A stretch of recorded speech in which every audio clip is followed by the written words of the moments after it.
Bueno, vamos a continuar con nuestra siguiente conferencia.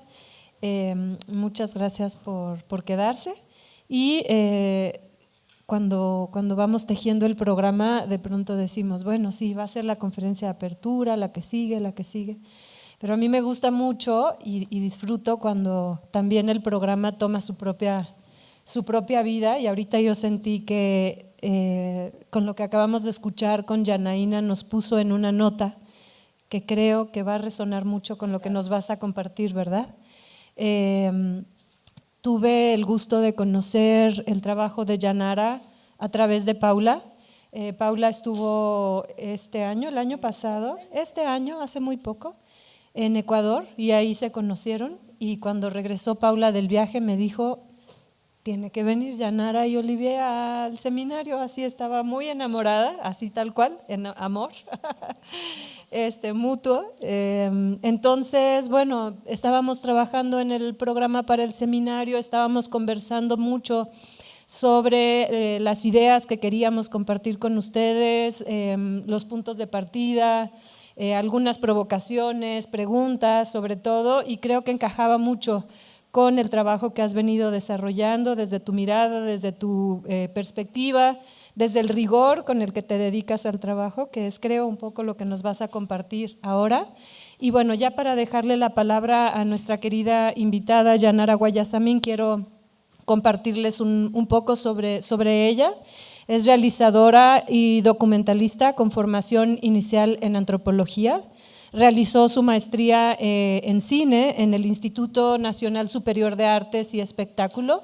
Actualmente es doctoranda en la Universidad de Lieja, en Bélgica, donde desarrolla una tesis sobre la mirada imperial. Es fundadora y codirectora de El Arca de Luciérnaga, un centro cultural dedicado a residencias artísticas ubicado en Cahuasqui, Ecuador. Con una amplia trayectoria en el cine documental, sus obras se destacan por su enfoque poético, polifónico y por explorar la hibridez entre oralidad y narrativas visuales. Sus largometrajes más galardonados incluyen Cuando la muerte nos visitó y Cuba, el valor de una utopía. Actualmente se encuentra postproduciendo su más reciente proyecto, un extra largometraje en capítulos titulada Nosotras, Isabel. Pues bienvenida, Yanara, muchas gracias. Y bueno, como ya anticipé un poquitito, creo que vamos a ir tejiendo algunas ideas sobre el cuidado, sobre la importancia de la epistemología, de los términos y palabras que usamos. Y ahora vamos a entrar a estas notas para un análisis crítico más acá de la mirada imperial. Muchas gracias. Gracias, Isabel. ¿Quieres Pero puede ser. Bueno, yo me van a disculpar que va a estar leída la charla, pero espero que logre hacerle fluidamente y que puedan seguirme. Voy a apoyarme, digamos, de algunas de las cosas que cuento, van a estar también ahí en este PowerPoint. Con eso pueden tal vez seguirme porque hay citaciones, etcétera. Pero bueno, ahí le voy, vamos a ver. ¿El volumen está bien abierto? ¿No? ¿Está bajito? ¿Se oye? Estoy bajita, sí, ¿Sabes qué? dígame. Trata de Acercarme. apuntar un micro. Sí. Si yo te ayudo, si se te olvida, yo te voy diciendo que otra vez. Súper. Sí, se me va a olvidar todo el rato. Porque te vas a concentrar mucho en sí, lo que así nos es, vas a compartir, así es. pero bueno, ustedes nos ayudan también, nos dicen, si no oyen, nos dejan saber, ¿no? Sí, por favor. hecho. Ahí, ya, ok. Bueno, primero que nada, saludos a todos. Gracias mil a las organizadoras y ustedes por este gusto que nos dan de estar aquí compartiendo de este lugar tan único y tan múltiple que es México, ¿no? A ver, para esta exposición esbozaremos ciertos elementos que pueden ser útiles para el análisis crítico de una película. Es importante contarles que voy a ir tratando la ciencia en paralelo a ciertos conceptos que también pueden ustedes irle leyendo para lo que es el trabajo de la creación, pero también el trabajo de la distribución, de todos los ámbitos, si quieren, cinematográficos. Creo que la idea es justamente ir viajando en paralelo de estas diferentes áreas y que puedan leerle desde esas maneras, ¿no? Entonces, sí, pues pueden ver entonces que les cuento desde la ciencia, pero también trasladarlos eventualmente a la creación, la producción o exhibición, y también en la vida, ¿no? A veces.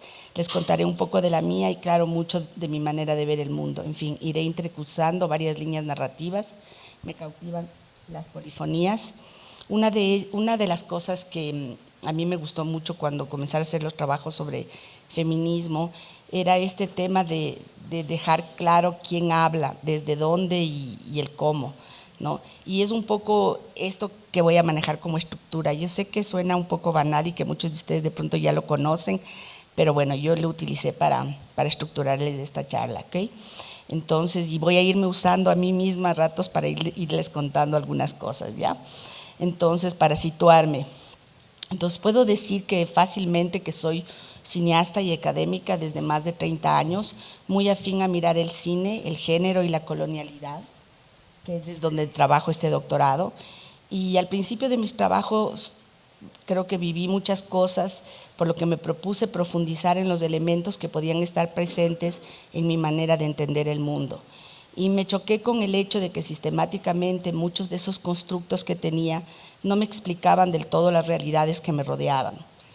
Y aunque he hecho un largo camino para deshacerme de algunos de esos constructos, recurrías constantemente a ese episteme, como diría Foucault, que no deja de ser eurocéntrico, y que me impedía ver más allá de ciertos límites de esa concepción occidental. Y es que tanto en la ciencia como en el arte, y más aún en el terreno, ese que se atraviesa como documentalista, acepté sin cuestionar algo que en español llamamos sentido común, pero que ese, mi sentido común, que seguramente viene sobre todo de la cabeza más que de los órganos sensoriales, estaba en directa comunicación con una serie de imágenes de archivos, como dice Barriendo, que es un poco esas imágenes que capa por capa a través del tiempo van adaptándose, pero también consolidando conceptos hasta ir formando el imaginario colectivo, mi imaginario y tal vez el nuestro, no sé. Desde ese punto uno va aceptando ciertas cosas a veces sin cuestionar. Y creo que eso es algo que hay que preguntarse siempre, ¿no? Como los constructos que uno puede estar teniendo, y preguntarle también a una hipotética película que podríamos estar analizando, ¿no? Entonces, desde eso, ¿qué constructos estarían subyacentes en el quién, el desde dónde y el cómo? Y quizás el primero de los cuestionamientos que me hago como persona, y también cada vez que escribo una película de ficción o en el documental, es quién escribe esa película. Así, para el caso de esta charla, puedo decirles que vengo de una clase media promovida por artistas, marido, hija, madre, padre, hermanas, toda la familia. Así que el trabajo en el arte y sobre el arte es quizás lo que más raíces me da. Donde tengo más dificultad de situarme, que un poco como transhumante latina de esta tierra, por padres y abuelos provenientes de muchas culturas, es en el tema de la identidad.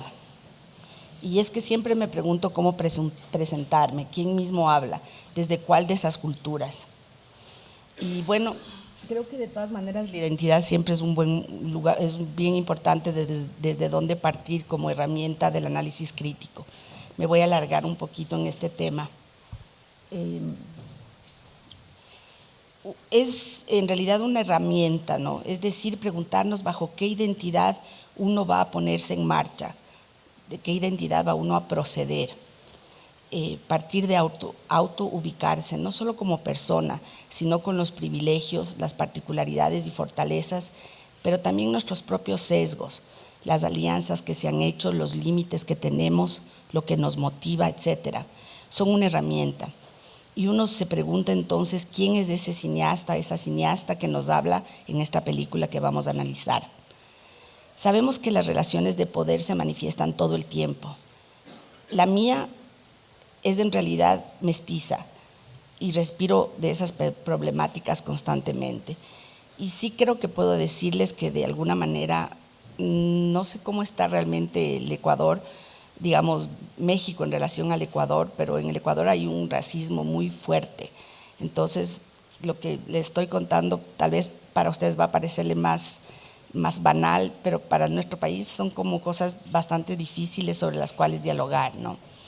En todo caso, de hecho, en mi cine está totalmente teñido de estos temas, ¿no? Entonces, las interacciones con el mundo que se filma, las decisiones que se toma, la manera en que se decide dirigir y dónde poner su cámara, están influenciados por esta manera de entender el mundo que cada uno tiene, ¿verdad? Y así la manera de relacionarse con el otro y con uno mismo. Algunos integrarán su mestizaje, otros lo rechazarán buscando integrarse o decidiendo de situarse en donde Rita Segato llama el proyecto blanco, o de pronto no. En todo caso, es esa identidad desde cuál interpreto el mundo, que en mi caso, a más de la experiencia que me define como indígena, ecuatoriana o europea, que puede ser la de mis genes, está esa identidad que he decidido o que he elegido, digamos, a la cual me quisiera referir, que es la identidad latinoamericana. Entonces surgía, bueno, pero ¿qué me reúne qué nos reúne como latinoamericanos, si es que hablamos de algo como eso? Y encontré algo que me gustó mucho, que es un libro de Retamar que se llama Calibán, y aquí les voy a alargarme un poquito más, pero creo que va a traer algunos conceptos que puede interesarnos. Entonces, y Retamar dice que quizás lo que nos reúne como latinoamericanos es algo que está caracterizado en el personaje de Calibán, que en realidad es un personaje de La Tempestad de Shakespeare, ¿no?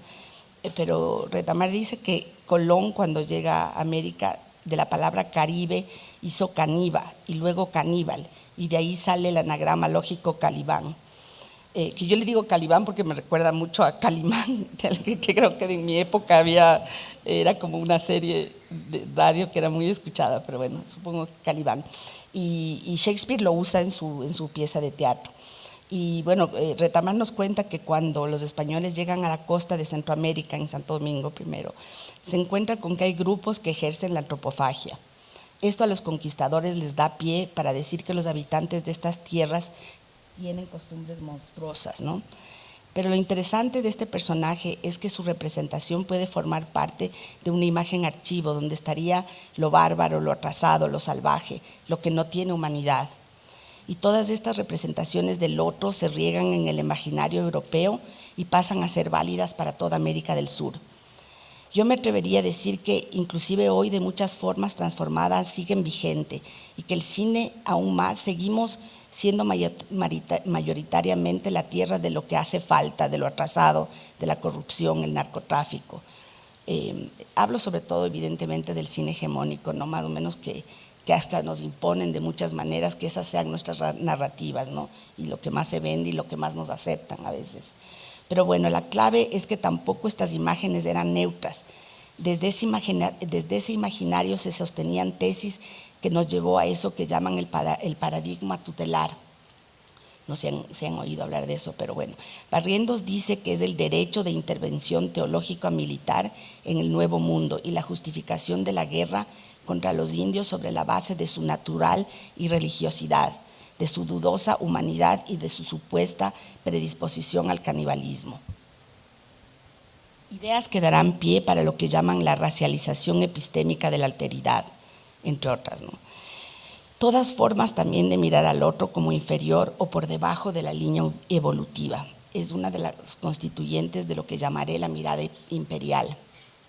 Y esto de la mirada imperial viene un poco de dos ideas, que hay un libro maravilloso de Pratt que se llama El ojo imperial, y también hay toda esta idea detrás de Mulvey del imperial, no, del male gaze, no, de la mirada masculina en el cine que ustedes deben conocer. Entonces yo un poco les junté y le puse la mirada imperial a esta idea, ¿no? que viene de ese tipo de películas o ese tipo de proyectos que de alguna manera nos ponen o ponen los otros al sur global debajo de la línea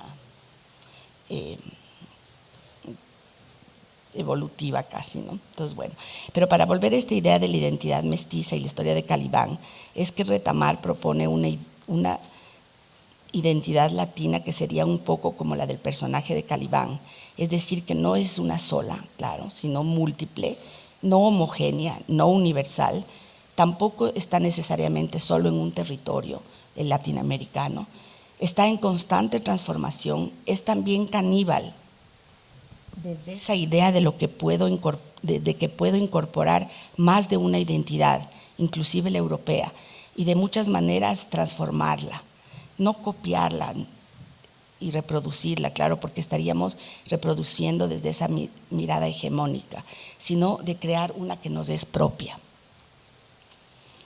Pienso que se acerca también a una idea de identidad como la que propone Fanon, o sea, una identidad de la diferencia, una forma de identidad ricamente impura, que se transforma constantemente y que además está pensada en devenir.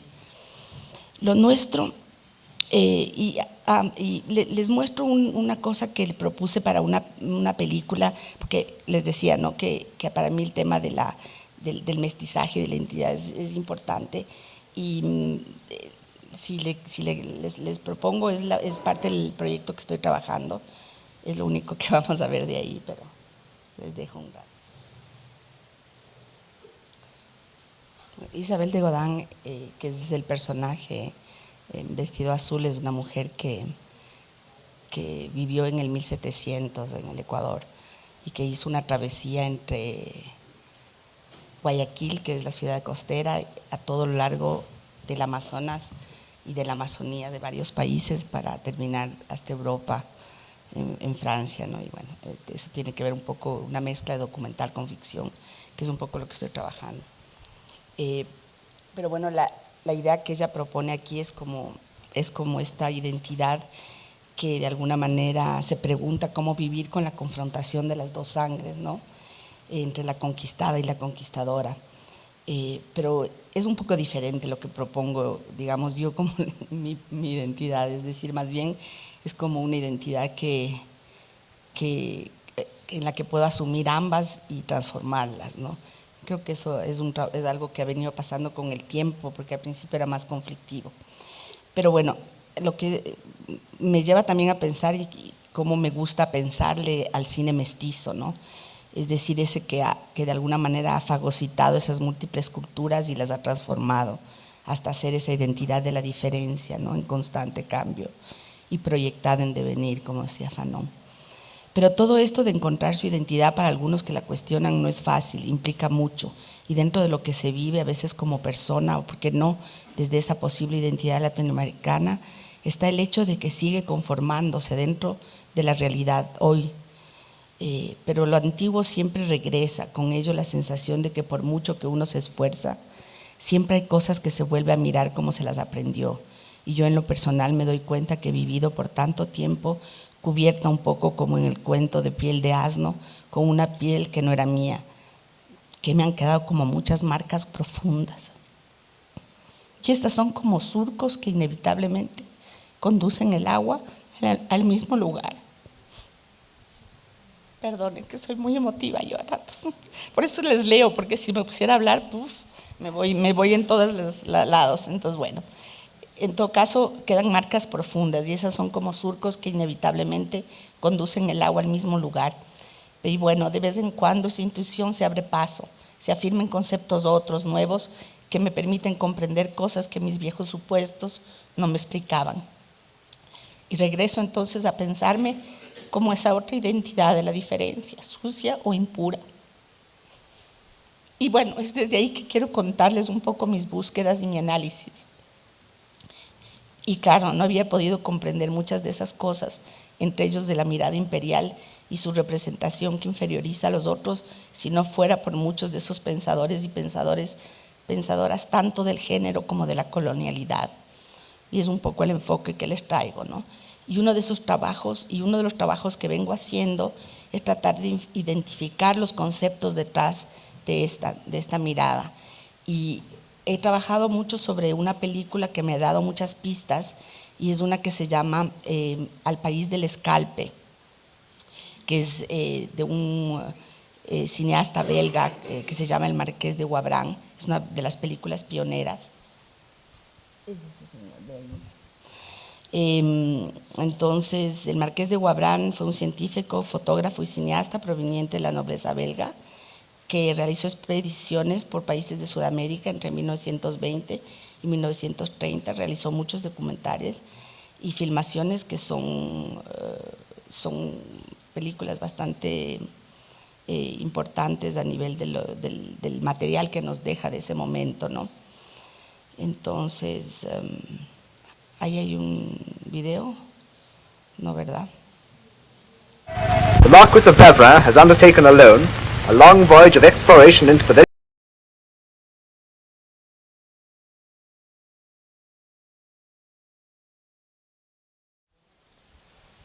Sí, yo le usé la película de Vavrin porque, entre otras, no solo atravesaba un poco los mismos territorios que nosotros habíamos atravesado para hacer este proyecto de Isabel, pero era súper interesante cómo a todo lo largo de la película podía encontrar cantidades de información de cómo realmente podía traerse esta mirada imperial de ese momento, ¿no?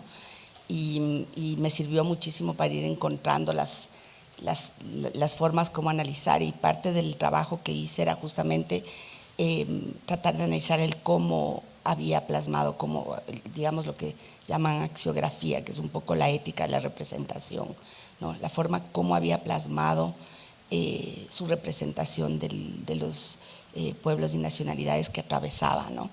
Entonces, siempre es un poco desde esta óptica de performativa, si quieren ustedes, de este personaje que va a la búsqueda de grandes aventuras en tierras exóticas y donde seres bárbaros, y un poco la descripción que les estaba diciendo antes, ¿no?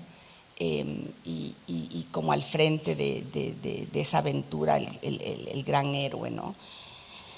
Entonces, ese era un poco una forma de mostrarle la forma como él se autorrepresenta, digamos, al principio, ¿no? Se sube en la locomotora, es un conocedor de su cámara, de su espacio, se pone al frente del tren, coge el riesgo, el peligro. Y ese es una idea de este primer momento que vamos a ir tratando de descifrar el quién, ¿no? Quién soy, quién es el autor, quién es la persona que hizo esta película, etcétera. Entonces, otra idea desde el quién es esta construida de que habría alguna forma de ser, y voy a irles contando algunos conceptos que pueden estar detrás, ¿no? Es decir, es que habría alguna forma de ser como objetivo, neutral o desinteresado, como supuestamente lo es la ciencia. Yo lo asumí como verdad y me lo impuse como cineasta. Y es que es lo que me machacaban por ahí en los años 80 durante mis estudios de comunicación, y en lo que todavía hoy insisten. ¿Cuántas veces no hemos oído eso cuando hablamos de ciencia? Yo todavía lo oigo, y más a menudo de lo que quisiera. Por suerte pasé después por la Escuela de Cine Arte, y ahí todo podía ser más objetivo. En todo caso, he tenido que atravesar al menos medio siglo, si como pienso sigo estando en construcción, para que mi corazón, que yo conecto con mi intuición, es así, cuestioné mi cabeza con lo que he vivido, visto y sentido, todo reunido, ¿no? Así que me he puesto a pensar en cómo develar los fundamentos teóricos eurocéntricos y que nos ayude a comprender los que hemos venido asumiendo, o al menos he venido asumiendo como verdades, para luego buscar las herramientas necesarias para entender nuestra propia realidad y finalmente poder crear nuestras historias, nuestras imágenes desde nuevos parámetros éticos, estéticos o políticos. Así, algunas de las miradas feministas de la ciencia me han dado pistas.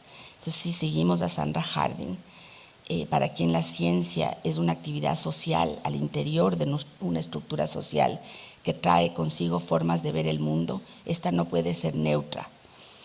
Y eso lleva un poco a darse cuenta que desde más de una latitud se cuestiona la neutralidad que tiene el sujeto en el ámbito del conocimiento. Y veo que esto puede ser válido también para el cineasta o la cineasta. No somos neutros al contar una historia ni al producirla. Y creo que ese es otro punto sobre el que podemos cuestionarnos en nuestra creación y las que nos proponen nuestros congéneres cuando analizamos un proyecto como espectadores, ¿no? Estamos dentro de estructuras sociales que tampoco son neutras, ni las instancias donde pedimos fondos, ni los festivales a los que nos presentamos, o el lugar desde donde vamos a exhibir. Todo esto viene coloreado, y es importante que lo asumamos, así como al analizar podemos mirar quién realizó la película, con qué fondos, con qué forma de producción, es otra herramienta. Yo vengo de una universidad en la que trabajo, en la que todos los análisis jamás pasan por preguntarse cómo se produjo, de dónde vinieron los fondos de una película. Y es más, cuestionarlo es casi como cuestionar también la ciencia y decirle, a ver, ¿quién está pagando para esta investigación? ¿Por qué se paga esta y no esta? Es decir, parece que fuera algo normal de preguntarse, pero en el fondo es rara vez, es parte de lo que programamos, pensar quién y cómo produjo esa película, ¿no? Pero parecería obvio, pero no lo es tanto. En fin, en todo caso, de hecho, en esto que llaman el postdocumental, ya no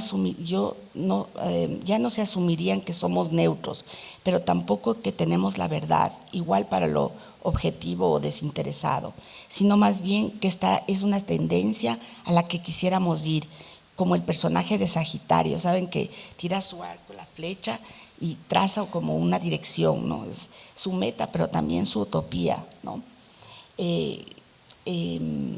Sí, tal vez eso como es solamente algo en lo que podríamos perfeccionarnos, pero no de entrada en la que somos o estaríamos en esa situación.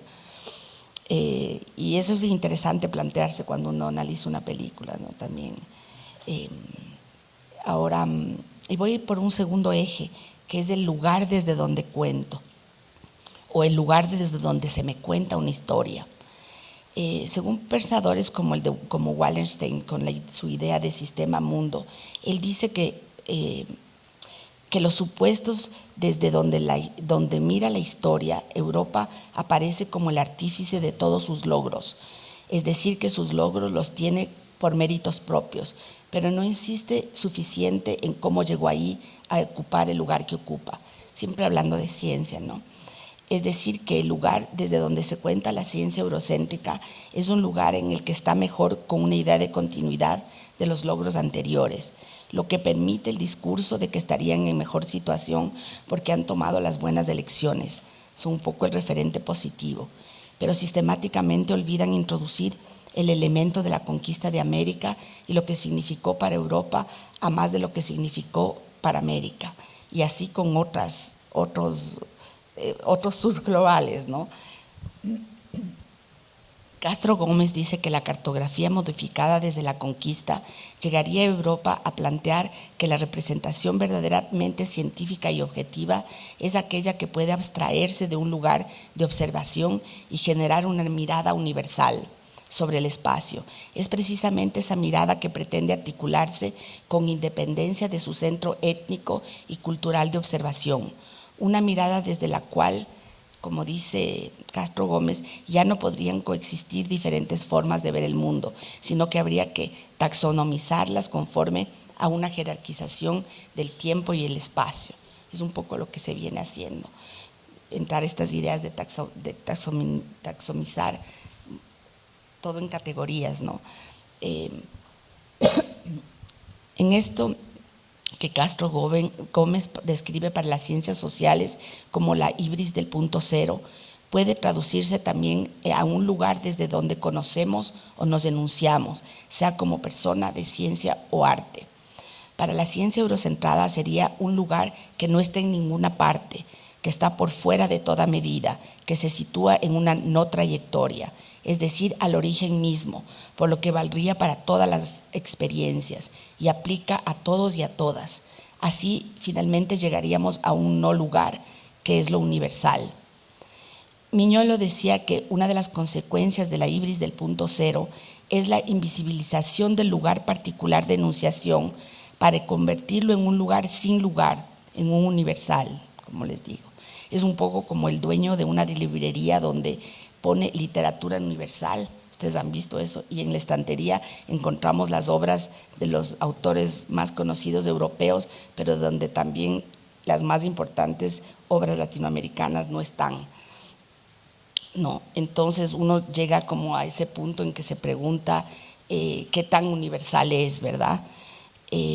Así que plantea que la ciencia universal en realidad, y bueno, esto por muchas razones, sí tendría un lugar y es del occidente, que no es universal, tampoco es neutra y menos desinteresada, sí es hegemónica y da un montón de razones, las que no me alargo, pero es interesante. Pero sobre todo es interesante porque además dice que la política del no lugar asumida por las ciencias humanas del siglo XVIII tenía un lugar específico en el mapa de la sociedad colonial y fungió como estrategia de control sobre las poblaciones subalternas.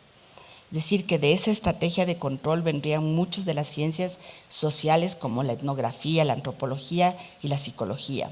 Del hecho, pues, que querían conocer a los sujetos sobre los que gobernarían.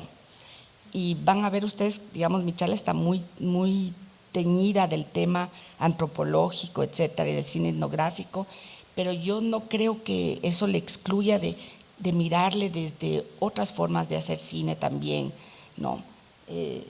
Es como coger un particular para de alguna manera irles contando otras cosas, ¿no? Y este tema parece alejado del cine, pero fíjense cómo resuena cuando escribimos un guión de ficción o trabajamos un tratamiento en el cine documental y nos preguntamos quién es el que habla. Pero bueno, un poco a eso me refería antes. Pero luego está el desde dónde, ese lugar desde donde vamos a narrar, donde situamos nuestro lugar de observación para eso que estamos creando. ¿Será que ese universal nuestro desde el que narramos lo es verdaderamente? Algo que me gusta mucho es ese que si pensamos que la historia ha sido contada desde los que van llegando en esas carabelas hasta las costas de los que ellos llamarían Nuevo Mundo, y que lo que cuentan y representan sería la historia universal, puede verse de qué pasa si es que nosotros daríamos la vuelta y pensáramos ver y situarnos desde las carabelas que van llegando, ¿no es cierto? Desde esta orilla de acá. Y eso es interesante porque en el cine trajo toda esa idea de dar la vuelta a la cámara, ¿no? De comenzar a contar y narrarnos desde aquí, desde la situación de acá, ¿no? Y así viene de nuevo ese locus de enunciación, otra herramienta como pregunta a hacerse. Quizás nosotros en nuestro cine nos encontramos nos creemos creando desde lo universal, o podemos pensarnos desde aquí con derecho, como quien dice. No sé, supongo que no siempre, pero vale la pena preguntarse para pensar en nuestro cine, por una parte, si lo universal es posible y si es el verdadero propósito, si el lugar que estamos asumiendo es realmente el nuestro. Y eso durante la creación, en la distribución, en los análisis que hacemos, a los festivales a los que nos presentamos, en lo que vemos y hacia qué público nos dirigimos. Y no quiero decir con esto que no podemos pensar desde la utopía de la universalidad, solo que siento que de nuevo ese personaje del arco de Sagitario es una tendencia a la que quisiera uno llegar. La nuestra no dejaría de ser más que una más en esas varias que van componiendo finalmente esta especie de mapa utópico de la universalidad. En todo caso, me parece importante como herramienta encontrar verdaderamente ese locus de enunciación y situarnos eventualmente, si es que así lo queremos, evidentemente, desde nuestra propia realidad concreta en un tiempo y un espacio nuestro. Porque además, dentro de las reflexiones que hace Castro Gómez sobre temas claves como la colonialidad del saber, propone que una vez retirados de ese punto de vista europeo único y universal, queda abierta pues la puerta para dejar de ser su periferia y estar al centro del análisis de nuestras propuestas, con una historia propia que permita construir otra gran historia, con mayúscula, pero desde esas múltiples perspectivas que vienen de todas esas culturas que nos componen. Y entonces abrimos también el espacio para la existencia de otras realidades, múltiples, a veces minorías, que ese dar vuelta a la cámara surgen otros cines, otras propuestas estéticas, otras narrativas. Pero también a veces sí pienso que para lograrlo tenemos que investigar y discernir cuáles son los mecanismos de producción de esos conocimientos con los que hemos vivido o convivido. Y más específicamente los que estamos interesados en el cine, repensar los nexos entre colonialidad y esas tecnologías de la imagen, ¿no? Desde el daguerrotipo hasta la fotografía, utilizados también con fines etnográficos y antropológicos, buscando comprender la forma como éstas participaron como herramientas de registro de diferentes razas, porque el cine también ha tenido una parte en construir este imaginario, ¿no? El cine participa en la conformación de un conjunto de imágenes de archivo que a menudo llevan a sustentar un pensamiento eurocéntrico. De hecho, tengamos en cuenta que el cine, como lo proponen Schoat y Stam, surge a finales del siglo XIX, coincidiendo con el apogeo imperialista europeo y norteamericano, y que el cine aparece en América Latina como otra importación extranjera más, inmersa dentro del marco del progreso y modernismo europeo, con fuerte influencia positivista, de la que todavía hoy somos herederos. Después les cuento un poco el tema del modernismo, pero ahorita quisiera contarles un poco una otra forma, una otra perspectiva de cómo, desde dónde nos contamos, ¿no? Y voy a tomar el ejemplo de la mujer. Entonces, desde dónde que también de alguna manera reenvía al cómo, ¿no? Me lleva a pensar qué ha pasado con las historias de mujeres en el cine, desde dónde y cómo son contadas. Y ahí les voy a mandar ahora una serie a lo largo de la charla de un poco de la película de Guabrán en este caso, pero veamos de entrada y el afiche, ¿no? Hay muchas cosas que se pueden leer que yo no les voy a leer un poco, pero bueno, vamos a ver esta secuencia de mujeres. Montones de cosas, ¿no? De entrada, por ejemplo, esa idea de hacerles girar viene fuertísimo justo de la ciencia positivista, pero de esta idea de justo de taxonomizar, digamos, encontrar las diferencias raciales que podrían haber entre unos y otros, teniéndoles en todos los lados, ¿no? Pero luego si le ven también, habla de, primero las referencias con las cuales compara es con la europea, ¿no? También usan esto, las cejas que se pintan como los europeos o las mujeres europeas, ¿no? Y para mostrar las cejas hay un plano igual, un plano medio, ¿no es cierto?, por debajo de los pechos, girarle casi como si es un objeto que podríamos darle la vuelta, ¿no? Y hay ratos en que hemos encontrado inclusive las indicaciones que se le da, hay una mano que entra pidiéndoles que se den la vuelta, cosas así, ¿no? Y luego los intertítulos, que son cosas como decir, cuando dice los indígenas, que pone nombre, además lo pone a boca de los indígenas, no se preocupen, no son celosos, no celan nada que no se desgaste. ¿Qué quiere decir eso? Es como que no se use demasiado, ¿no? En fin, hay un montón de formas de contar, pero dice pero bueno, creo que puedo decir que Guabrán está mucho más interesado, como es propio desde la colonia, en la aventura, ¿no? Y Úrsula Le Guin diría recuentos de lo salvaje y lo exótico. Blanca Muratorio sumaría mezclando las ideas del buen salvaje, propios del iluminismo, sin dejar afuera el mal salvaje. Pero bueno, está también todo esto de Mulvey, ¿no es cierto?, que trae la idea de que el cine se construye sobre la objetivación de las mujeres y nos recuerda que el male gaze se deriva del inconsciente patriarcal. En estas escenas, tal como en innumerables películas de cine clásico norteamericano, entre otros, el personaje femenino está ofrecido en espectáculo. Fíjense en cuántos planos hubieron de las mujeres dando la vuelta y después al final el hombre había 2 planos comparado y de frente, por ejemplo, ¿no? En todo caso, surgen pues maneras de pensar también en el female gaze. o la mirada femenina, donde Bray sostiene que el acercamiento fenomenológico nos permitiría entonces pensar en esta mirada femenina desde dos ejes. El primero, por una parte, lo que pasa al interior de la película, cómo el cuerpo femenino atraviesa la historia y cómo esta está puesta en escena y cómo está puesta en escena esa experiencia vivida por la mujer, ¿no? Por otra, cómo sentimos esa experiencia femenina desde el personaje como espectadores.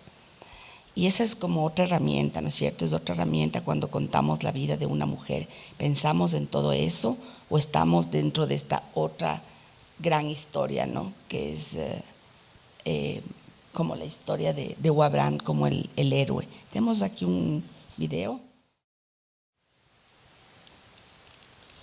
Bueno, aquí hay muchas cosas también que se pueden decir, ¿no? Pero básicamente, claro, la historia es del personaje que viene a descubrir, ¿no? A descubrir todos los indígenas que están cargando todas sus maletas, etcétera, solo son como un poco parte del paisaje de lo que viene detrás de esta comitiva, ¿no? Pero aquí hay una cosa que a mí me gusta mucho, que es un texto de Ursula Le Guin que se llama el canasto de la ficción, y es que dice donde las recogedoras de avena no son sujetos de la historia, tienen poco lugar en contrapunto a los héroes frente a todo lo que hay que conquistar, incluida la naturaleza. Esta historia no se trata de acción, posee un héroe y los héroes son poderosos.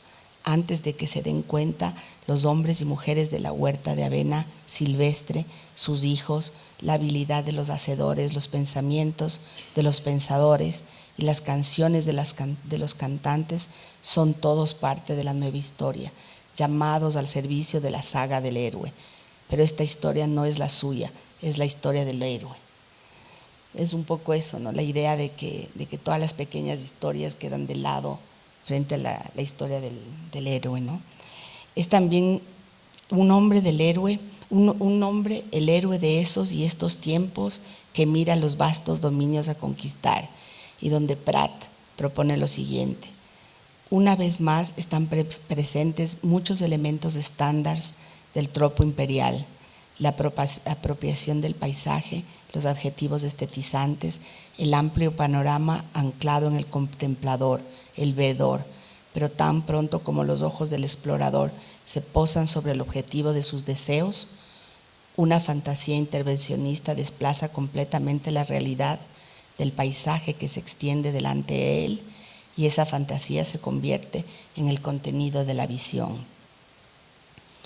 A mí me parece súper interesante en estas ideas, pero en fin, otra idea feminista que viene desde la ciencia es la que proponen mujeres como Harding y Haraway, quienes además de empatar conocimientos con política y ciencia, reivindican el lugar de esos saberes situados, a los y las que conocen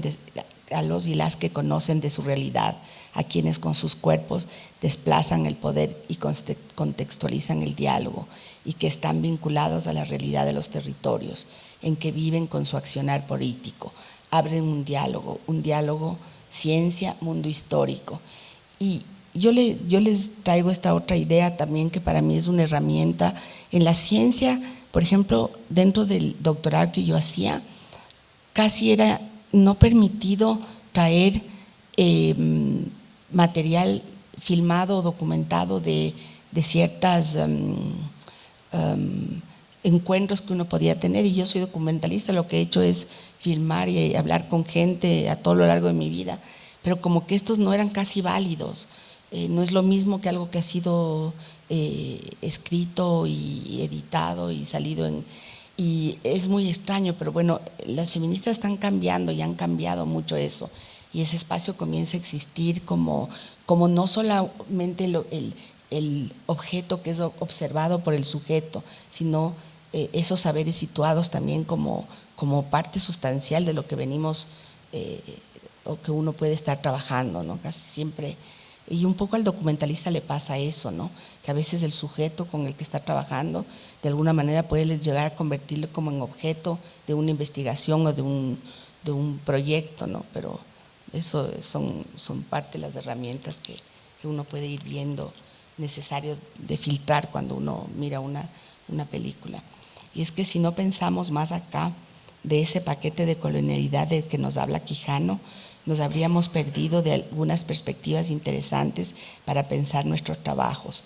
Ese mismo pensamiento de colonialidad que viene desde América Latina, por ejemplo, o lo animista de algunos de nuestros pueblos, porque otras formas de pensar no cabían en la filosofía universal, entre comillas, ¿no? O algunas que proponen las mujeres, por ejemplo, que una sociedad como la capitalista podría estar anclada en una fuerza laboral no pagada, como es el trabajo de la mujer. Para mí, documentalistas, son importantes estas reflexiones de feministas como Harney y Haraway, por lo inmersa que estoy en procesos de reconocimiento de mujeres y saberes de culturas minoritarias, a menudo puestas de lado, ya sea porque no siguen las reglas establecidas o porque no surgen del mismo proceso de conocimiento globalizante. Pero creo que también son problemáticas centrales para nuestros países y para nuestro cine. Estoy hablando también de esto que se propone un poco como la colonialidad del saber, ¿no? Pero bueno, eso les explico un poco después. En todo caso, hay otro elemento que también a mí me llamaba la atención como un concepto, y es que, como les decía, había trabajado un poco, había estudiado antropología también, y es que dentro de lo que me enseñaban era como que había una sola línea continua de la historia. Pero esto no me explicaba justamente ciertas problemáticas de nuestras realidades, ¿no? Y estas como que no cabían dentro de esa historia universal y desde de esa línea continua que era como una, ¿no? Y ahí es cuando surge justamente todos estos pensadores de la colonialidad, y traen esta idea de la colonialidad del ver y del saber, entre otros, ¿no? Porque son un paquete de… y dice que somos casi siempre los sujetos observados, un poco lo que les decía. No se visibiliza suficiente a los sujetos con los que trabajamos o a los investigadores de nuestras realidades, quienes en el momento de… Entonces quizás es el momento hoy de ir haciendo como ese giro, ¿no? Eso que han oído hablar también a Janina, este giro epistemológico, ¿no? De preguntarnos desde la posibilidad de ser nuestros propios investigadores de nuestra realidad, ¿no? Y yo creo que eso es la misma cosa para la imagen, ¿no?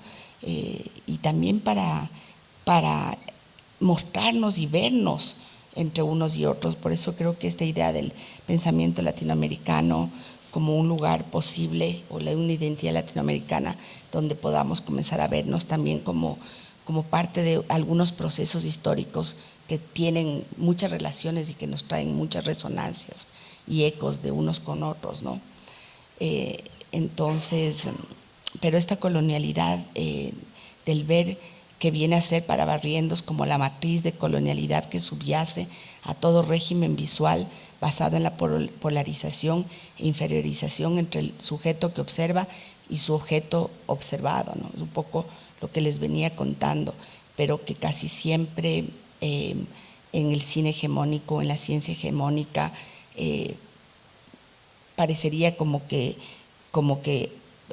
se ha naturalizado de muchas formas estas ideas, digamos, de que hay una confrontación entre dos opuestos, por ejemplo, y muchas otras cosas, pero en este caso, esto que les voy contando, ¿no?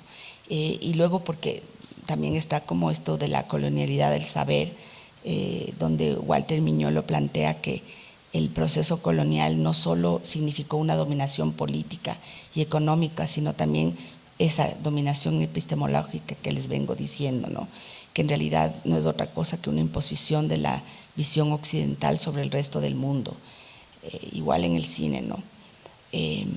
Aquí tenemos una cosa que les voy a mostrar un poco de Wabrán, que me trae unas ideas paralelas a esto.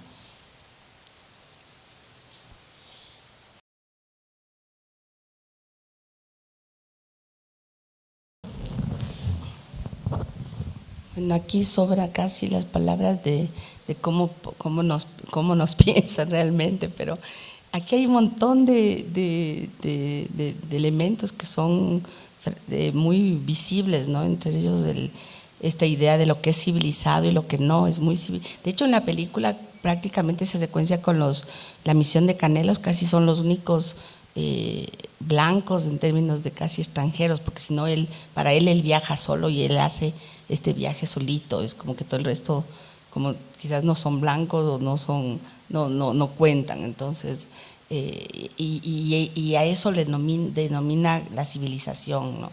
Mientras tanto los otros, estos tienen otro costumbres más menos civilizadas que las de él, ¿no?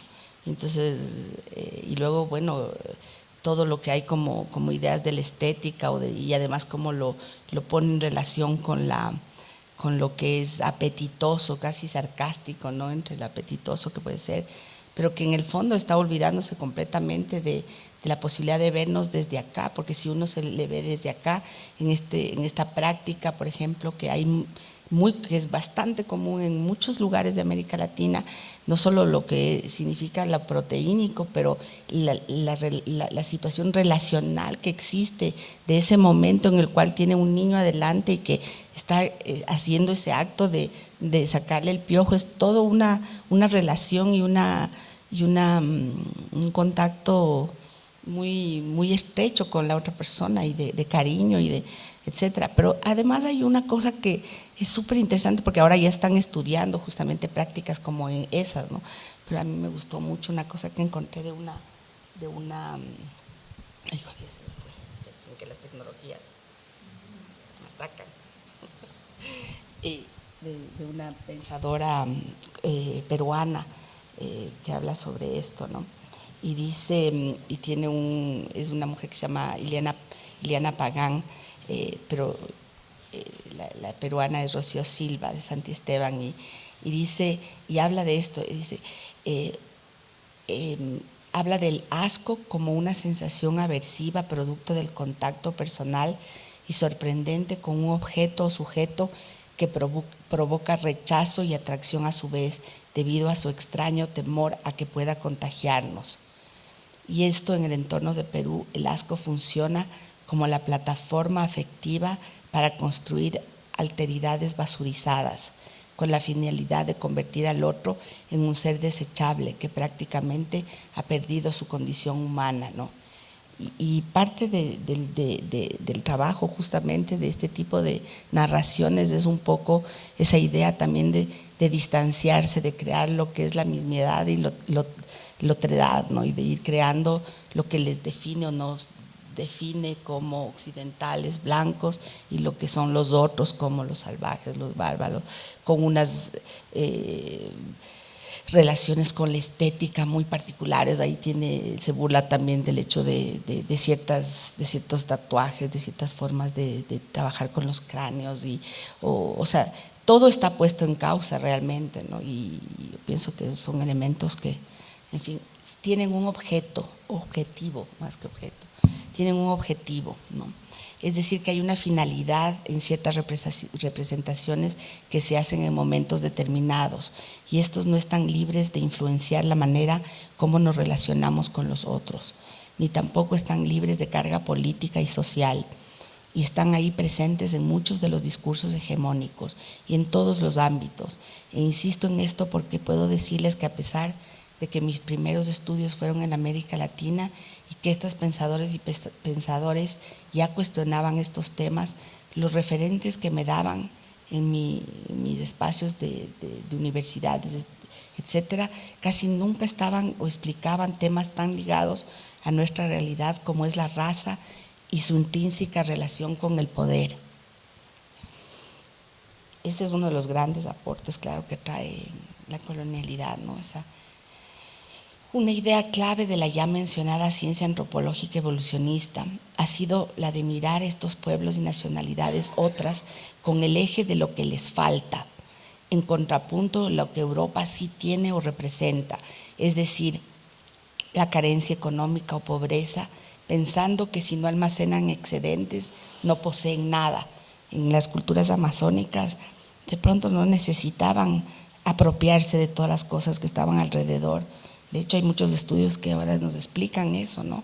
Era simple y sencillamente, tenían al alcance el recurso. Entonces, la apropiación para ellos era el eje de el tener unas organizaciones o instituciones sociales ya fuertes, y para ellos los amazónicos eran primitivos porque no tenían esa organización social, pero de pronto simplemente no la necesitaban, porque además eso podía generar excedentes que automáticamente hacía que unos tengan más y otros tengan menos, y de pronto el valor esencial más bien estaba en la posibilidad de ser todos iguales, porque lo que importaba era lo relacional y no necesariamente la apropiación de una parte del excedente, ¿no?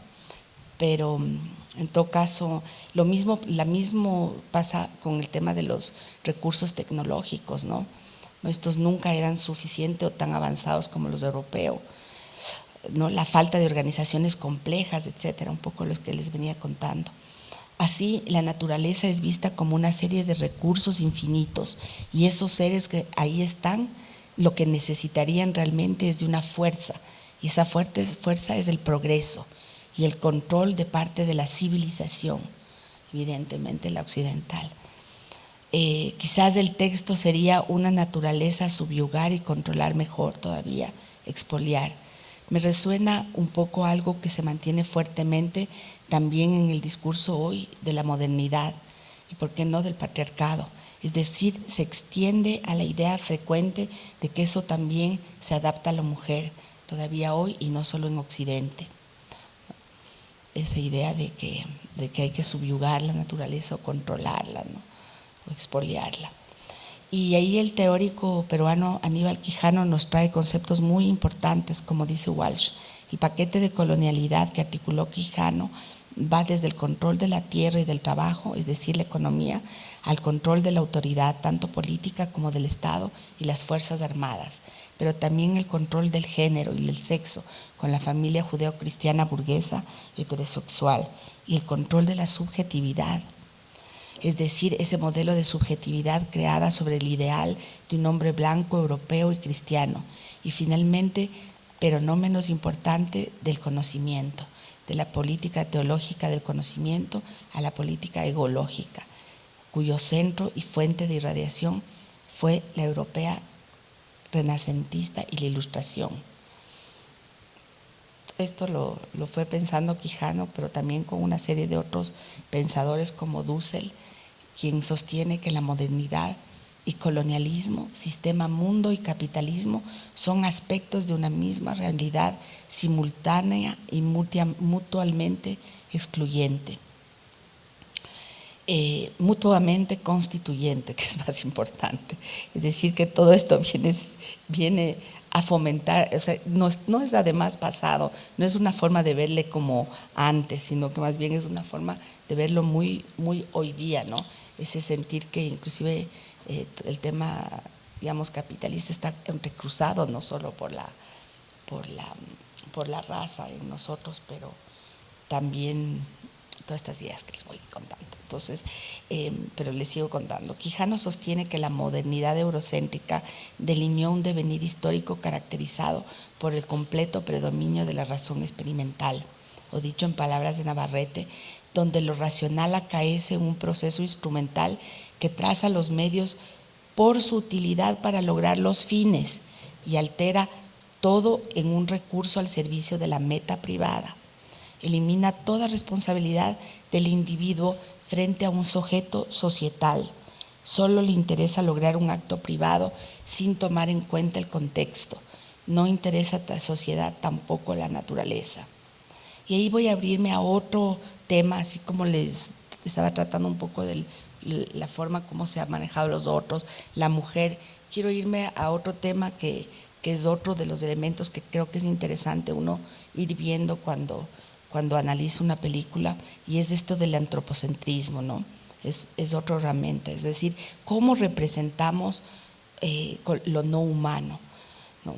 Y la conexión entre todo esto con el tan mencionado discurso del progreso en la modernidad y el vínculo con lo que llama Aurélien Barraud el fracaso civilizacional, tema que nos trae a repensar hoy también en nuestra axiología, y con esto cuestionar este tipo de representación que a la vez promueve y retroalimenta la separación del hombre con los otros seres que cohabitan este planeta. Cuestionar el por qué nos encontramos dentro de este momento que algunas califican como el antropoceno, el imaginario que fomentan estas representaciones, así como el lugar que nos damos en la Tierra. Quizá esta situación esté profundamente ligada también con la visión que venimos arrastrando desde Occidente, donde se insiste que partimos de la naturaleza y luego nos vamos dejándola, como avanzando hasta volvernos humanos, y nos pone al centro de la naturaleza y nos separa de la naturaleza. Pero esa distancia entre el humano y el no humano no es la única forma de vernos.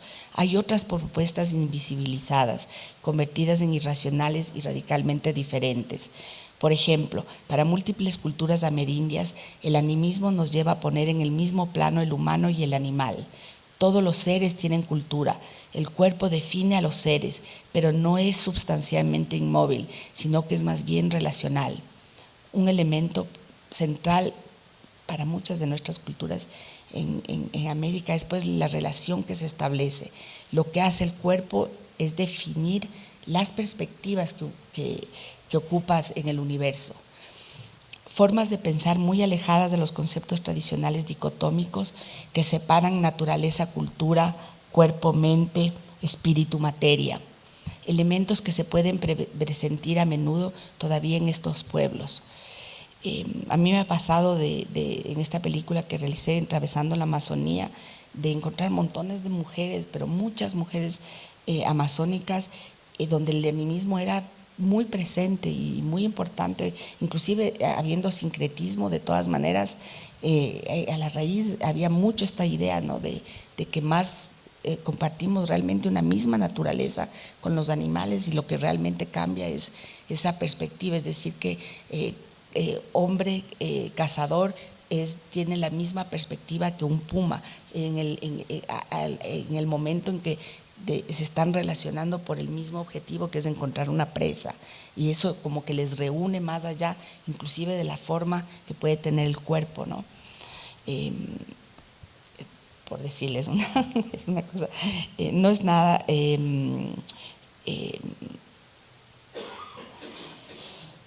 pero hoy, para muchos que defendemos el derecho a la diversidad, no todas estas formas de ver el mundo se aceptan como posibles, ni siquiera para comprender particularidades culturales, tampoco el espacio, la forma como representamos a los no humanos. No es por nada que en la actualidad hay una pérdida tan grande de la biodiversidad, y donde los animales que sobreviven van perdiendo su hábitat. Podría decirse que esta mirada antropocentrista me angustia, y es porque hay mucho que se puede decir ahora sobre este tema. Cambio climático, en fin, todas estas situaciones en las que nos encontramos. Sin embargo, bueno, es importante pensar para nuestras representaciones el cómo pensamos de la tierra que cohabitamos con el resto de seres. Y bueno, ahora voy a entrar en como una parte que es súper importante del trabajo que vengo haciendo, que aparte del quién, del desde dónde, es como el cómo, y esta idea de cómo vamos a representar. Y de nuevo con algunos ejemplos. Es para mí una de las herramientas más importantes del análisis crítico que propongo, ¿no? Cómo se hacen y cómo se enuncian las representaciones que hacemos o vemos, al menos en lo que respecta a las formas de representación del otro.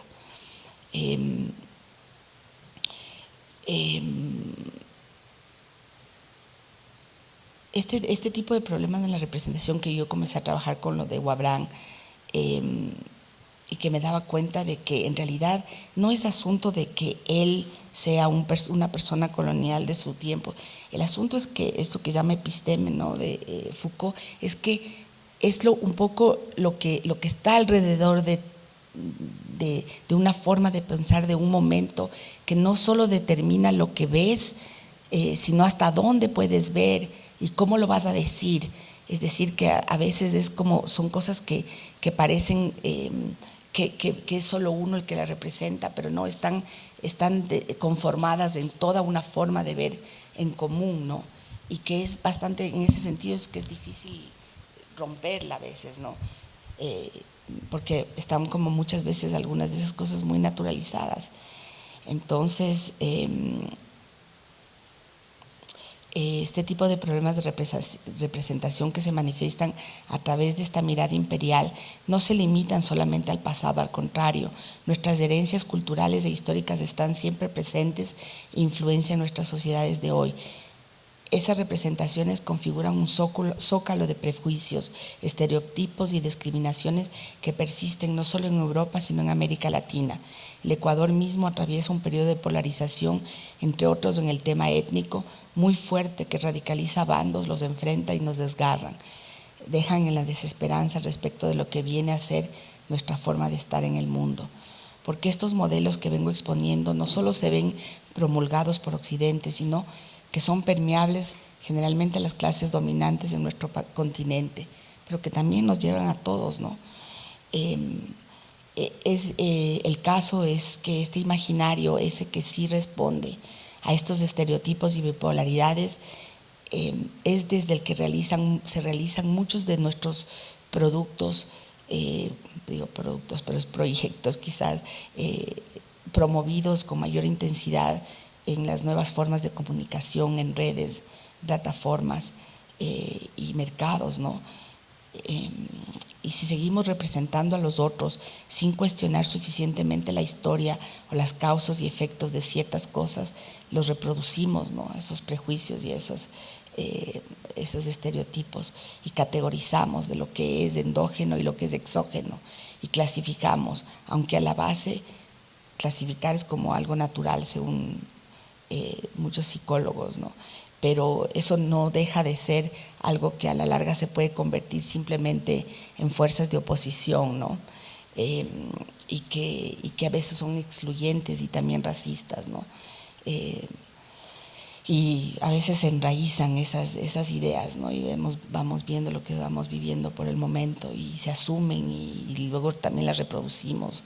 Y pueblan nuestras relaciones, ¿no? Y se manifiestan nuestros discursos, en nuestras prácticas, y se prolongan en el tiempo y se mantienen vigentes. Y yo les muestro una cosa y vean ustedes en esta proyección, que es una cosa que encontré reciente, de cómo todos los estereotipos siguen ahí, las formas de estos salvadores vienen a permearnos, ¿no? Beautiful dreamer.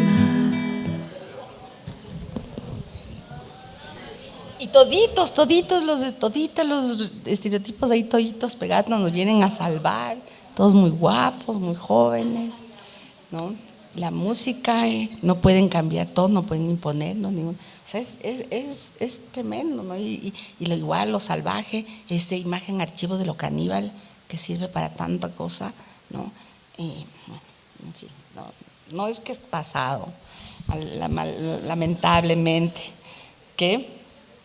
Sí, pues no, yo no me anoté qué año, pero está por ahí en el documento, pero es bastante reciente.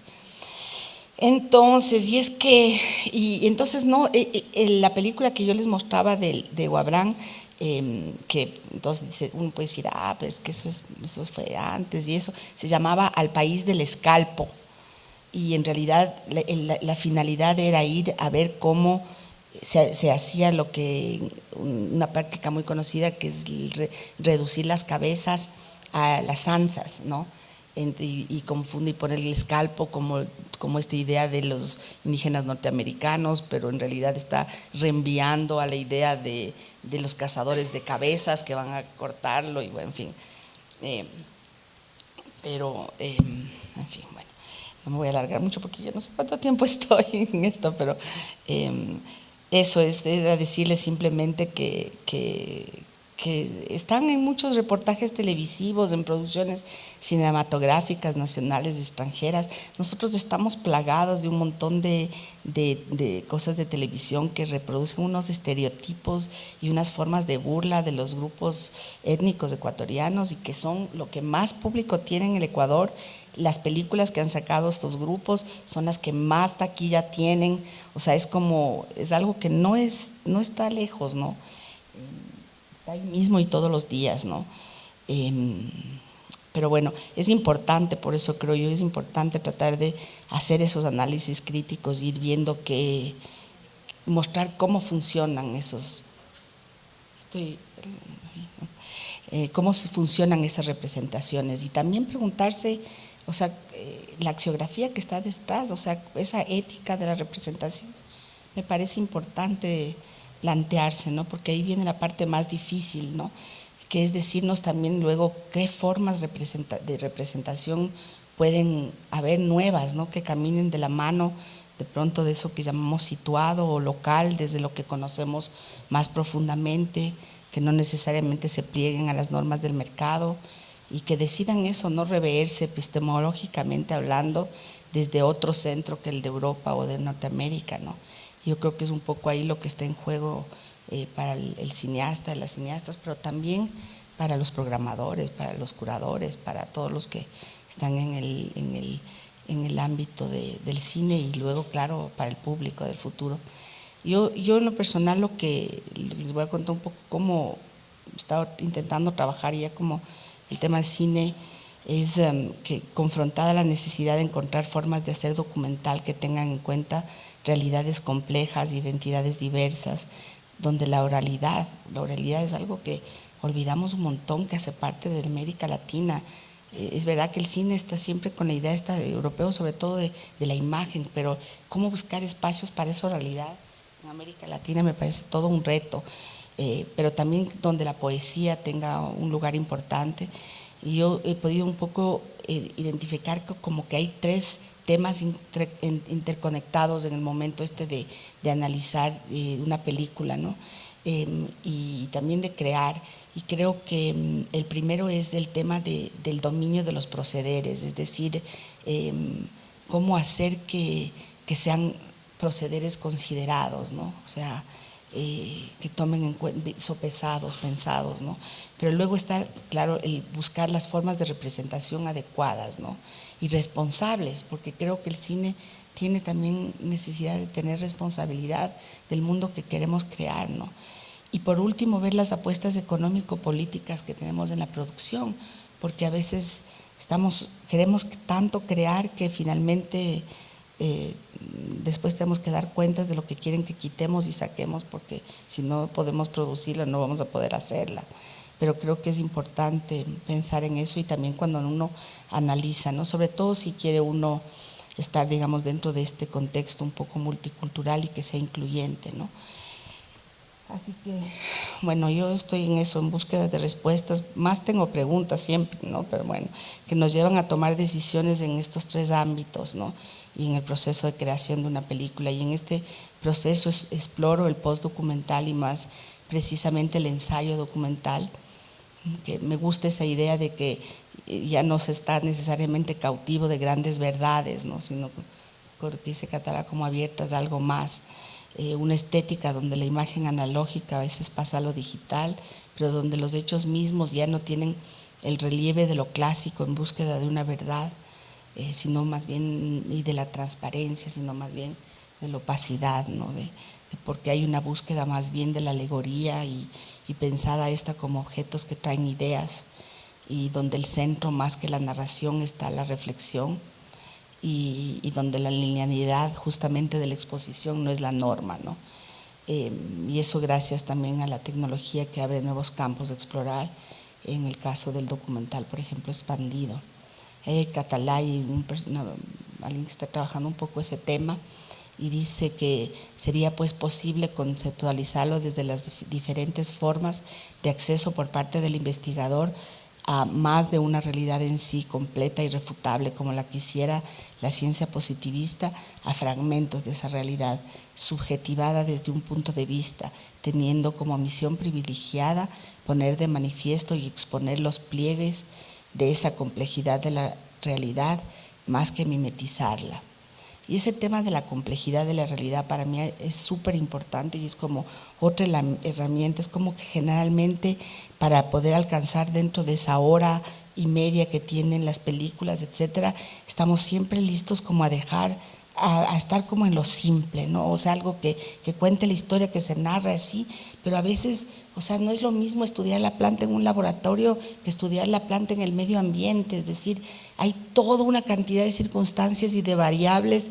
La realidad no es sencilla, la realidad es compleja, tiene montones de raíces, de cosas que se tocan, y a veces esa idea de la pequeña narración, o sea, a veces a mí me angustia un poco, porque a veces son historias bien contadas, pero justamente esa complejidad de las cosas que se interconectan,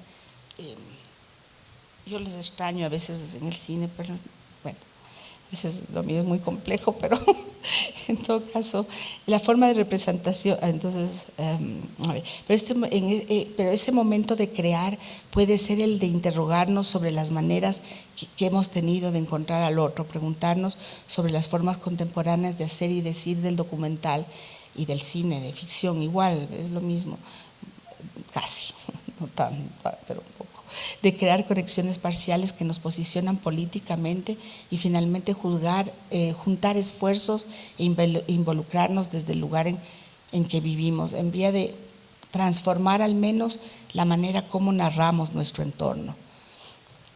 Le Guin dice, el problema es que todos hemos permitido que nuestros seres formen parte de la historia que mata, y es muy posible que nos extingamos con ello.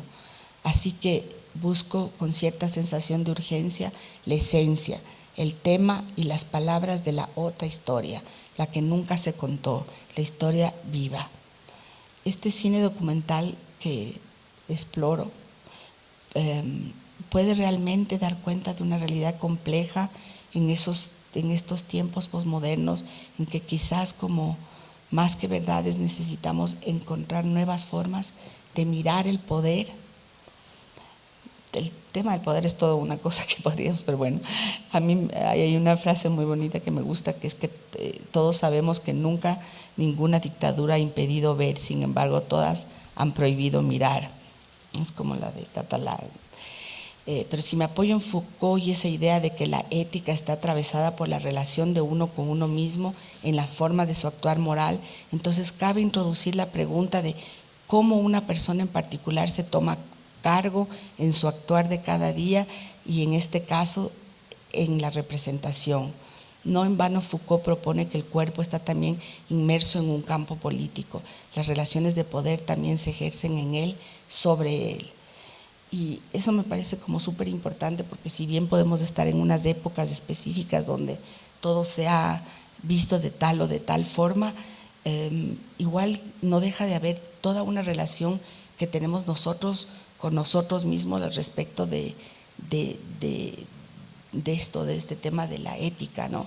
Y creo que ahí es súper interesante plantearnos que podemos patear de muchas formas del tablero y referirnos a cosas que nos interesan políticamente, que estén ahí. Son formas de de tomarse el derecho de poder hablar de las realidades que uno vive y que uno ve, pero también hacerlo de forma ética, ¿no? De forma correspondiente a que sea respetuoso, en fin. Y en eso la colonialidad del ver tiene toda una serie de muy interesantes reflexiones, ¿no? Para el cine especialmente, pero bueno, yo creo que son temas que nos afectan especialmente a los documentalistas, ¿no? Porque a veces estamos ahí con el cuerpo en la relación con el terreno, ¿no? Y vemos ciertas cosas y todo eso implica un montón de temas éticos también, ¿no?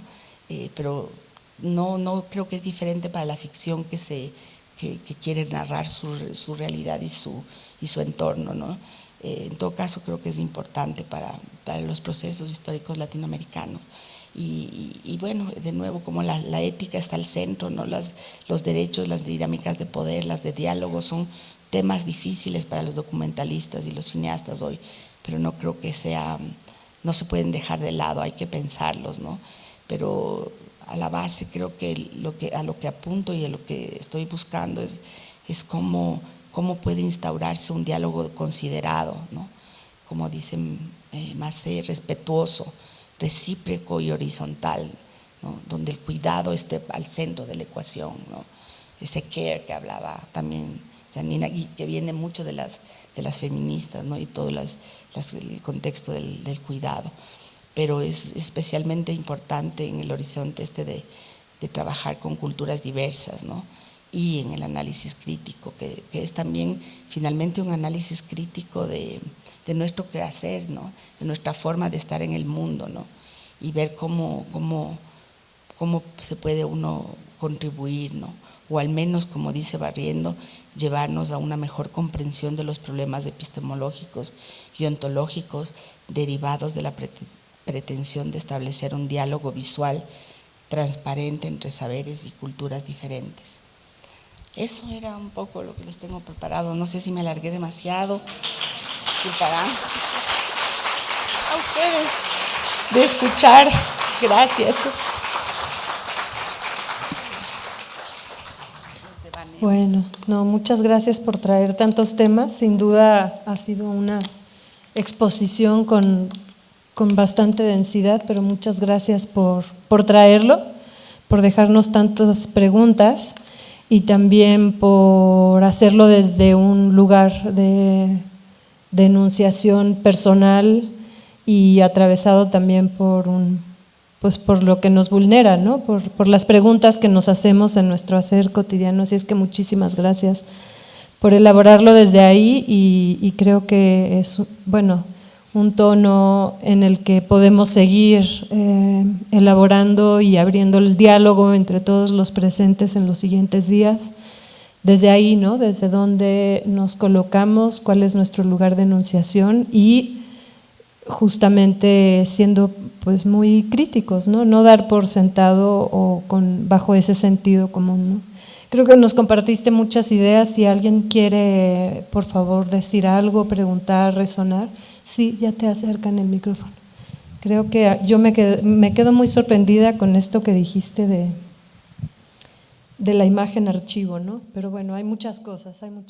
Sí, hola, yo de nuevo, es que de verdad todo lo que tú has dicho me ha resonado mucho y agradezco que esta sala se ha indignado a la vez porque esa película salió en Lima. Yo soy de Perú, trabajo 10 años con pueblos indígenas de la Amazonía, trabajé en AIDESET y en Orpio, instituciones indígenas de la Amazonía que se crearon a raíz de la grabación de la película de Herzog. Que todo el mundo Herzog, sí, todo chévere, pero en esa época hubieron cosas súper fuertes, ahí viene el chisme. Entonces, ¿qué pasó con los pueblos indígenas Aguajún? Pues se les maltrató, a las mujeres se les violaba, se olvidaban, embarazaban, las dejaban, maltrataban, niños abandonados, personas con los brazos rotos, eran indígenas, no importa. Ahora, también se entendía que en esa época había otra mirada del hacer las películas, otra forma vertical de representación de la creación cinematográfica. Así que tampoco podría tener un discurso demasiado oposición, ¿no? Pero pasó, o sea, en el Perú se creó la Organización de Pueblos Indígenas de la Amazonía a raíz de que un equipo de audiovisual de otro país fue a grabar ahí y a hacer un desmadre, como dicen aquí. Entonces se darán cuenta que es un tema muy complejo y que nos golpea mucho. O sea, levanten la mano aquí, ¿quién conoce la Amazonía de sus países o la Amazonía de otros países? Es un espacio inclusive para muchos. No sé si alguien puede levantar, ¿quién se quiere sumar al juego? ¿Quién conoce Amazonía? Pues te dan cuenta. Y acá también hay Amazonía en parte de México, Belice, hay otros países, Ecuador, claro, Colombia también tiene, Venezuela, harto. No, inclusive Brasil, los brasileños dicen que no conocen su selva y uy, pues ustedes tienen harto, ¿no? Entonces son temas bien complejos, mirar el tema territorial, mirar la producción. Para mí esto es un ciclo desde el cine para aterrizar un poco todas estas ideas, porque es tan importante cuestionarlo, porque claro, ahorita muchos de acá son programadores, son críticos, pero luego van a evolucionar en su proceso de trabajo y se van a volver jurados y seleccionadores de proyectos de largometrajes, se van a volver personas que eligen. Y lamentablemente, si es que no hay un cuestionamiento de esto desde ahorita, van a seguir poniéndose los lentes occidentales, que tampoco están mal desde una perspectiva del aprendizaje, pero sí de alguna manera te nubla tu propia identidad del cine latinoamericano que nos quejamos que nadie ve porque nadie entiende. Claro, porque cuando tú seleccionas la película, yo como productora tengo que hacer malabares para postularme y cambiarle toda la historia a ese director e imponerme ahí, o sea, hacer mi perfil con mi PDF, ponerlo bonito, todo, destruyendo la verdadera historia para juntar el fondo.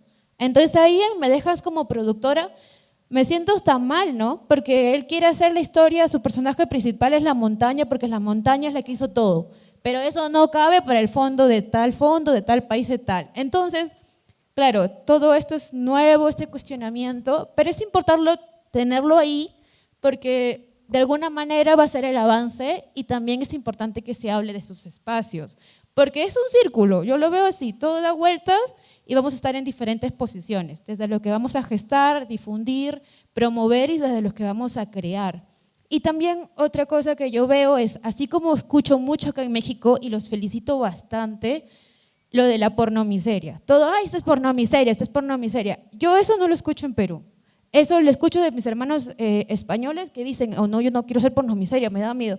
No sé quién hizo la campaña, pero ha funcionado, porque de verdad escuchar eso me aliviana mucho y capaz podemos hacer una campaña también, oye, un poco más de lo nuestro, ¿no? Que el curador también de alguna manera también se pongan en ese espacio, oye, también, ¿por qué no nos inventamos un premio Latán? Mientras que más latinos se sientan identificados, habremos una nueva categoría distinta, con otros ojos, una propuesta, ¿no? Que salgan de esta concepción de colonial, propuestas resolutivas, ¿no? Y sí, pues también el tema de colonial también implica el tema de clase, ¿no? Esta misma película que estamos cuestionando, en Lima, en la capital, la gente todavía decía, ya va a hablar la Katia, la resentida social. Y yo le decía, no, pero amigo, pero en verdad no te das cuenta que está dejando, está bien que sea ficción, está bien que es terror y todo lo que tú quieras, Holocausto Caníbal, pero estamos en otros tiempos. Lo difícil que es conseguir el financiamiento para hacer la película, lo difícil que es distribuirla, lo difícil, y tú lo estás justificando por justificar, y de verdad indigna, y yo era la resentida social y todos me miraban, ay, pero esa es la forma de trabajar con el cine y el Perú tiene que hacer lo que sea para trabajar con el cine. Y no, señores, no se puede, no tienes que hacer lo que sea, tienes que hacer lo más dignamente posible, ¿no? Y comparto esto con toda esta energía porque en verdad lo que tú comentas me ha calado mucho y muchas gracias por toda tu charla. Gracias a ustedes. Gracias, de verdad. Me emociona. Pero tenemos los mismos problemas en Ecuador, igualito, estamos muy, muy cercanos en esas problemáticas, seguro, con Perú y con…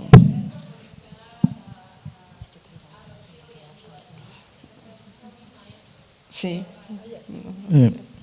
Felicidades por la exposición, es muy interesante y muchas veces no estamos conscientes de esto que pasa, incluso analizándolo todavía no vamos a estar lo suficientemente conscientes de qué tan colonizados estamos. Yo quiero hacer una pregunta y poner algunas referencias para que la pregunta tenga un poco más de sentido. ¿Hasta qué punto el problema es étnico y hasta qué punto el problema es económico en este tema de la colonización? Max Weber habla del espíritu del capitalismo y dice que para que el ciudadano sea aceptado, pues tiene que aceptar este espíritu del capitalismo, que es aceptar la actividad económica. También Bolívar Echeverría, que supongo que lo has leído, habla de la identidad cero, como uno de los esfuerzos del sistema es borrar la identidad y muchas veces a través del mestizaje, de esta figura del mestizaje, para que el individuo esté receptible a la cultura hegemónica, es decir, la identidad cero, que es un poco lo del híbrido cero que pusiste aquí en la exposición, es un facilitador para esta colonización mental que ya tenemos.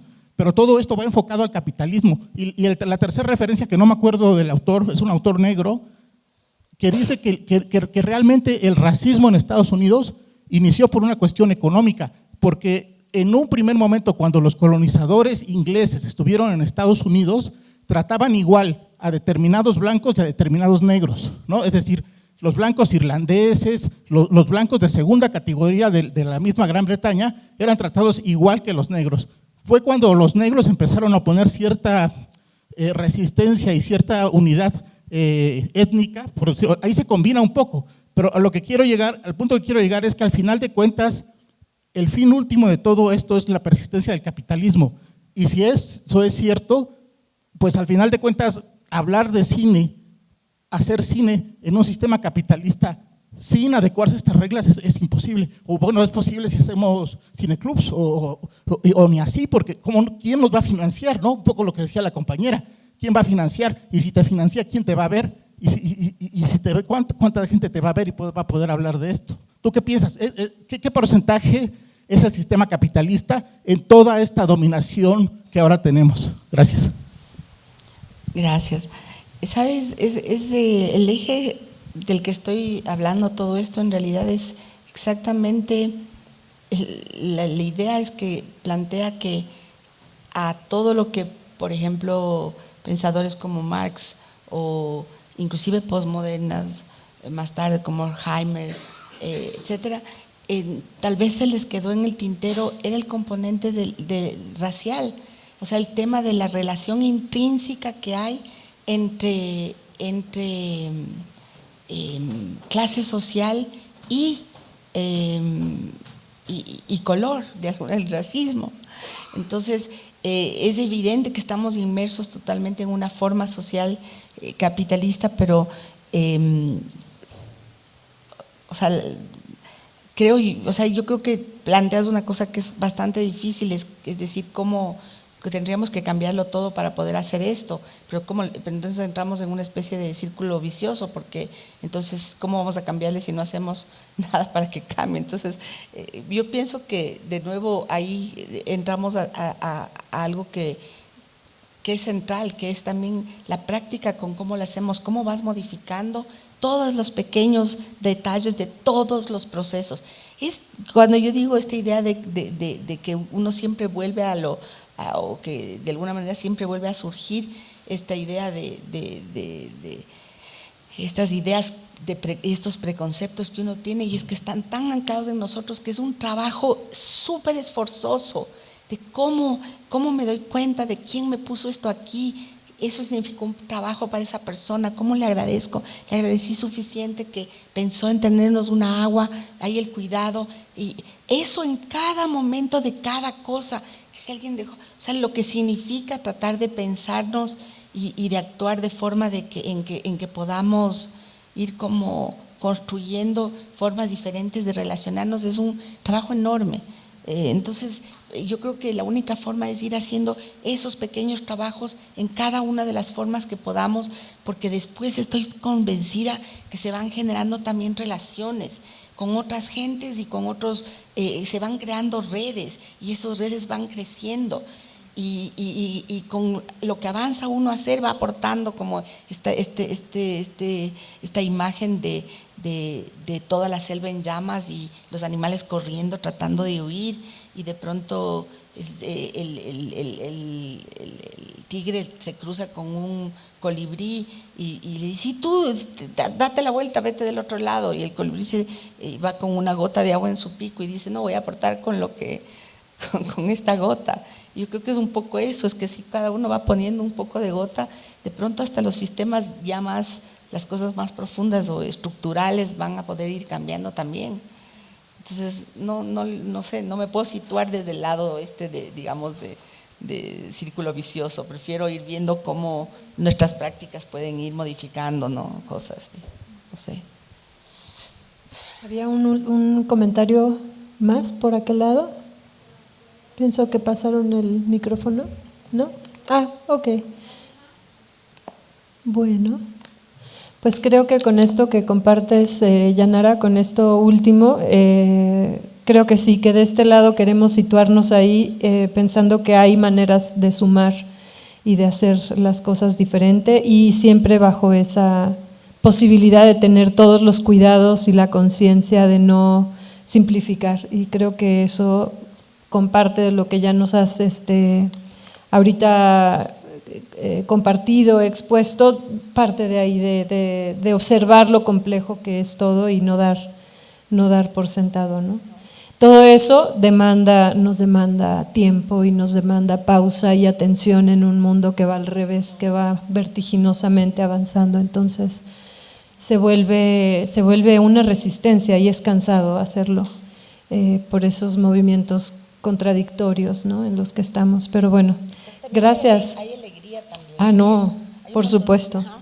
Digo que también hay alegría porque hay un montón, uno comienza a resituarse y comienza a ver un montón de eco. Y ¿por qué no? Creo que estamos ahí solos botados pensando, no, al contrario, es increíble cómo poco a poco esas redes que les digo y el tema relacional que me parece tan importante, se va agigantando y en realidad nos damos cuenta que hay muchas personas y que todo se va aportando, van trayendo una gota cada uno. Entonces hay mucha alegría en eso.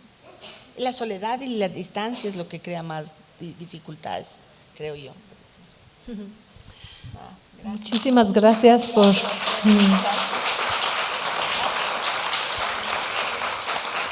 Gracias por compartir esta mañana.